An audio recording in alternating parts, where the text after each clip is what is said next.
বিবাহিত মেয়েরা এত ডিপ্রেশনে ভুগে কেন? ফেসবুক আর টিকটকের জন্য।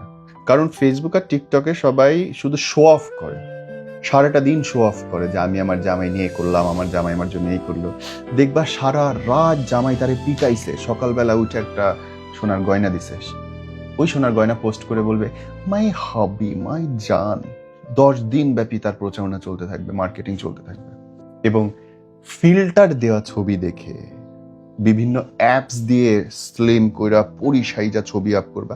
ভাই তুমি বলো, লাস্ট 5 বছরে কোনো অসুন্দর মেয়ে দেখছো? আমি দেখি নাই। আল্লাহ সব সুন্দর, কিন্তু তারপরেও আমরা তাত্ত্বিকভাবে যেটা সৌন্দর্য বুঝি, এর বাইরে আমি কোনো মেয়েই দেখি নাই আজ পর্যন্ত। একটা মেয়ে, সরি কোনো রঙই অসুন্দর না, কিন্তু একটা মেয়ে আমি কালো পাই নাই, একটা মেয়ে আমি ভয়ঙ্কর ধুমসি মোটা পাই নাই। একটা মানে কিন্তু কোটি কোটি ছেলে মোটা দেখবা ফেসবুকে, কোটি কোটি ছেলে। আমার যেমন চুল নাই, মাথায় দাড়ি দুড়ি কেমন আছে, আমি 6 মাস হয়ে গেছে আমি বোধহয় পার্লার ঢুকি, সেলুনে ঢুকি না। কিন্তু কোনো মেয়ে আজ পর্যন্ত তুমি খুঁজেই পাবা না, এখন ইম্পসিবল। ছোট রকম কইরা কান মধ্যে মুখের মধ্যে কি সব ইনজেকশন ঢুকায় সুন্দর। কেন? শো অফ করতে হবে। আর এই শো অফে পইরা তরুণ তরুণ ছেলেরা, ধরো তোমার বয়স 35 বছর, 24 বছরের একটা ছেলে যখন SMS করবে আপনি কোন ক্লাসে পড়েন, তুমি তো মনের মধ্যে বাকুম পায়রা বাজতে থাকবে, আরে বাপরে আমাকে বোঝাই যায় না আমি বিবাহিত, আমি এত সুন্দরী, আমি খুব বিউটিফুল ঐশ্বরিয়া রায়।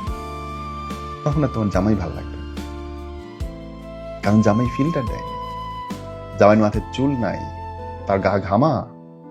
ইনবক্সের দেবরের মেসেজে তো গা ঘামার গন্ধ নাই রে শোনা। দেবর বাইরে থেকে আসবে, খাইয়ে চলে যাবে, জামাইয়ের কার্ডে বিল হবে, এটাই তো হচ্ছে। সো বেসিক আমার মনে হয় এখনকার অধিকাংশ নারী, বিবাহিত নারী অসুখী, ডিপ্রেশনে ভোগে। তার মূল কারণ সোশ্যাল মিডিয়া এবং বাস্তব জীবনের পার্থক্য তারা করতে পারে না। এক্সপেকটেশন ভালো, কিন্তু রিয়ালিটি বোঝার পর এক্সপেকটেশন তোমার বাড়াইতে হবে বা কমাইতে হবে। বোঝো, সময় আছে এখন।